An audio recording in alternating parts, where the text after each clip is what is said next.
Udah setengah 4 pagi masih Indonesia, Indonesia, Indonesia, hey.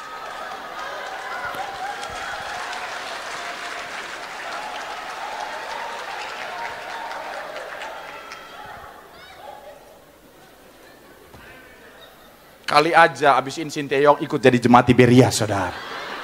Nggak apa-apa kalau Sinteyong datang jadi jemaat Tiberia, saya rela khotbah pakai bahasa Korea.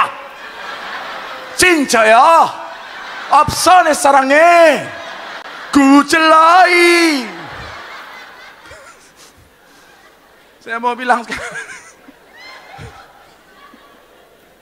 sekali lagi, saya mau bilang saudara, tuh kan gara-gara khotbah ini Sinteyong saya lupa khotbah saya nih. Saya mau bilang saudara, sekali lagi pelajari Alkitabmu, amin. Supaya ketika iblis mencoba menyerangmu dengan segala macam tipu muslihat, firman Tuhan yang diselewengkan, kita tahu kebenaran dan melihat kemenangan. Tepuk tangan sekali lagi yang paling meriah buat Tuhan. Bilang sama kanan kirimu, baca firman. Di situ ada kemenangan. Tepuk tangan yang paling meriah buat Tuhan. Haleluya.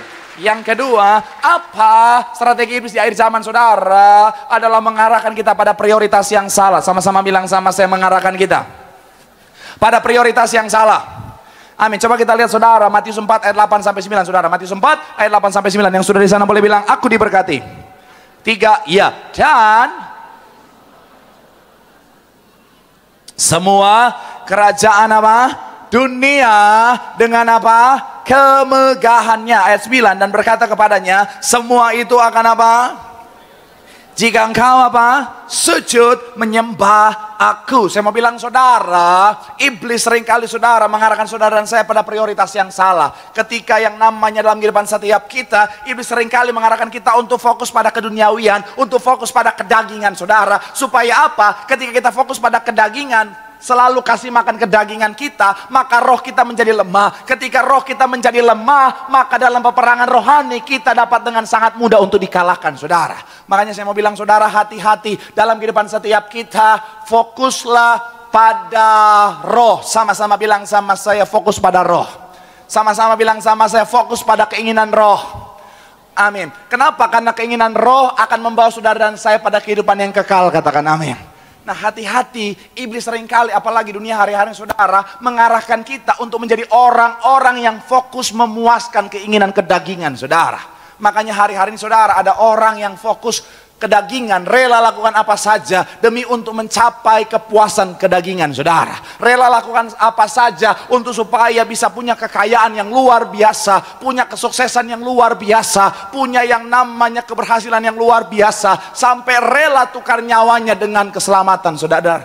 Tukar nyawanya hanya untuk apa, saudara? Hal-hal yang membuat dia bisa kehilangan keselamatan. Saya baca satu artikel, saudara, mencatat begini. Di Hollywood, saudara, ada banyak musisi, artis, aktor yang sudah terang-terangan menyatakan bahwa dia sudah jual jiwanya untuk supaya dapat ketenaran, kekayaan, dan keberhasilan. Saya mau bilang saudara, ini yang berbahaya. Kenapa? Karena dia terlalu fokus pada kedagingan tadi, saudara. Akhirnya dia tukar apa yang kekal. Saya mau bilang saudara, jangan pernah tukar apa yang kekal dengan apa yang sementara. Katakan amin. Kalau memang mau ikut kedagingan, keinginan kita, saudara, saya percaya semuanya pasti pengen hidup enak, saudara. Saya percaya semua kalau perlu pengen punya status sebagai Sultan Kelapa Gading dan sekitarnya, Sultan Tanjung Priuk dan sekitarnya, Sultan Warakas dan sekitarnya. Iya kan? Saya percaya semuanya pengen jadi sultan. Kalau perlu kesini semuanya naik helikopter, minimal Alphard. Saya kemarin pulang dari pelayanan dari Lampung, saudara. Saya naik taksi dari bandara ke rumah pakai Alphard. Iya, bukan karena saya mau hedon. Jangan bilang hedon, enggak. Tapi ketika saya tanya, naik Kijang sama Alphard, argonya sama. Sebagai pendeta yang berhikmat, saya langsung pilih Alphard. Iya kan? Oh, Alphard aja. Soalnya kan kalau hitung-hitung katanya sama. Oke, saya naik Alphard. Woi, nyaman bos. Pilot seat. Dingin. Apa tuh Suprageter? Nggak ada lagi. Aduh, Alphard bos. Ada penyangga kaki lagi, saudara. Enak, dingin. Tapi ketika lihat argonya, Tuhan cepet banget Tuhan. Iya, saya mau doa Tuhan perlambat argonya, kan nggak bisa, saudara. Jadi ya udahlah, saya enak lihat Argo, cepat banget. Tim saya di samping saya bilang, Kak enak ya. Oh ya enak lah, bukan lu yang bayar. Tapi sekali lagi saya mau bilang, saudara, enak-enak, saya juga pengen. Tapi saya mau bilang, saudara, kalau untuk itu kita harus tukar apa yang kekal, mohon maaf saudara, itu tidak sebanding saudara. Kenapa? Karena yang di dunia hanya sementara, sorga untuk selamanya. Jadi saya mau bilang, saudara jangan pernah tukar. Pastikan apa? Selalu kasih makan rohmu. Supaya apa? Ketika rohmu dikasih makan dalam peperangan rohani, kau bisa meraih kemenangan. Tepuk tangan sekali lagi yang paling meriah buat Tuhan. Bilang sama kanan kirimu, miliki prioritas yang benar. Hidup oleh roh akan menuntun kita pada kemenangan. Tepuk tangan yang paling meriah buat Tuhan. Yang terakhir, Imam Musik boleh maju ke depan. Yang terakhir, yang ketiga, apa strategi iblis di dalam peperangan rohani saudara? Yang ketiga adalah mengacaukan kehidupan. Sama-sama bilang sama saya, mengacaukan kehidupan. Sama-sama bilang sama saya, mengganggu kehidupan. Amin. Imam Musik boleh siap-siap saudara. Saya mencatat di sini saudara, seringkali iblis berusaha untuk apa? Mengacaukan kehidupan setiap kita. Ketika dia tidak bisa menyerang personal kita dengan pemahaman yang salah, dengan prioritas yang salah, iblis akan merusak, menggoncang hal-hal di sekitar kita. Mungkin ini bisa menjawab banyak pertanyaan yang bilang begini, Pak Pendeta, kenapa ya ada orang yang hidupnya saya tahu hidupnya nggak benar, hidupnya dosa, fitnah sana, fitnah sini, tipu sana, tipu sini, tapi kok kayaknya hidupnya anteng-anteng aja, nggak ada masalah. Tapi ada orang yang hidupnya benar, jujur, tulus, kok sepertinya banyak masalah, Pak Pendeta. Mungkin pernah muncul pertanyaan seperti itu ya. Saya mau bilang saudara, jawabannya ini adalah begini. Karena seperti yang kita bahas tadi kan, tadi ada 3 hal ya. Yang pertama, iblis coba rusak pemahamannya dengan gunakan firman yang sudah dimodifikasi. Kalau pemahamannya nggak rusak, akhirnya iblis coba pakai keinginan kedagingan. Nah, ada banyak orang yang sudah kalah di sini karena pengen sukses, pengen berhasil, fitnah sana, fitnah sini, rela tukar Tuhan dengan kekayaan, kehormatan, jabatan dan lain sebagainya. Nah, orang-orang ini kadang-kadang hidupnya udah nggak diganggu lagi sama iblis. Kenapa? Karena iblis sudah melihat kehidupannya sudah sementara menuju pada kebinasaan. Nah, orang-orang yang gak tergoda dengan prioritas yang salah, tetap hidup dalam kebenaran tadi, akhirnya dalam posisi ini, karena iblis gak bisa serang personalnya, iblis coba guncang keadaan di sekitarnya. Pekerjaannya kah, karirnya, bisnisnya kah, rumah tangganya kah, supaya ketika yang lain ini diguncang, iblis berharap konsentrasinya, fokusnya jadi buyar. Orang yang kalau udah konsentrasinya hancur, itu sangat mudah dikalahkan. Makanya kan kalau saudara lihat petinju ya, saya diundang untuk nonton petinju kemarin ya. Saya udah cerita ke saudara, ada teman saya Dr. Richard, dia undang saya untuk, yuk kita nonton tinju. Lagi nonton tinju, saya cukup menyesal juga saudara. Karena duduknya memang VIP, di sofa. Tapi ternyata itu di sofa di bawah, ring tinjunya di atas. Nih, jadi sepanjang pertandingan saya pulang ke mobil saya encok leher saudara. Terus lagi nonton, ada jemaat Tiberias beberapa datang deketin saya. Pak Pendeta, kami jemaat Tiberias dan kami adalah petinju. Besok kami mau tanding, tolong doakan kami supaya menang.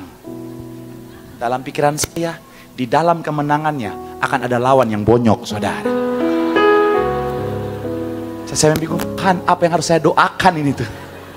Jadi saya doa, Tuhan kasih yang terbaik, amin. Nah, petinju itu kalau misalnya lagi tanding, kalau misalnya konsentrasinya buyar, dia bisa dengan sangat mudah dikalahkan.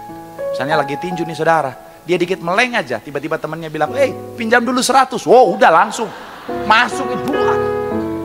Iya. Makanya hati-hati. Saya gini-gini saya juga suka main game PUBG. Iya, tetap jiwa muda harus terjaga. Kalau ada opung-opung, cim-cim nggak tahu apa tuh PUBG, itu sejenis lapet. Enggak.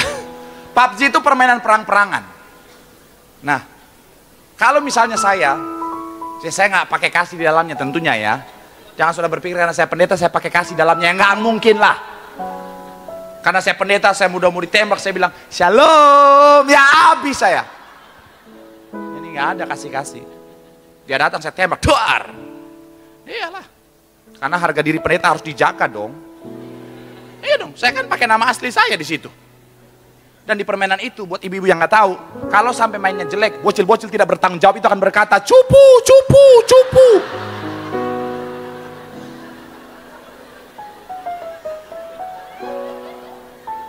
Itu tidak boleh terjadi. Nah, kadang-kadang supaya bisa menang, saya akan mengalihkan perhatian musuh saya, supaya ketika dia meleng, saya bisa menembak dia. Karena begini, contohnya saudara musuh saya, kalau saya tembak dalam posisi saat ini, saudara dapat dengan mudah ngeles. Kenapa? Karena perhatian saudara lagi fokus sama saya. Jadi kalau saya tembak, saudara bisa langsung ngeles. Apalagi jemaatnya sini pandai-pandai ngeles semuanya kan. Jadi saya harus, yang saya lakukan adalah seperti ini.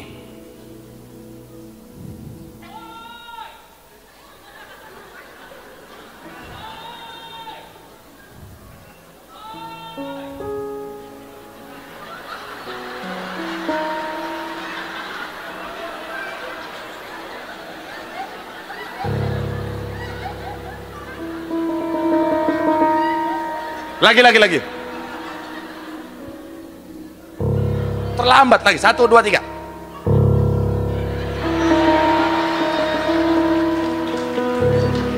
Tepuk tangan buat apa itu? Padahal tadi latihannya kenceng. Woi, sekarang makanya makan dulu. Ya. Tadi udah bagus. Woi, sekarang Tapi nggak apa-apa, sekalipun suaranya woinya begitu, tapi ternyata banyak saudara yang langsung akhirnya perhatiannya teralihkan. Iya kan? Bahkan ada yang keponya tingkat-tinggi langsung.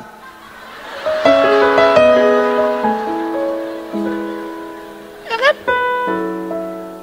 Dengan suara seperti klakson Supra geter saya itu.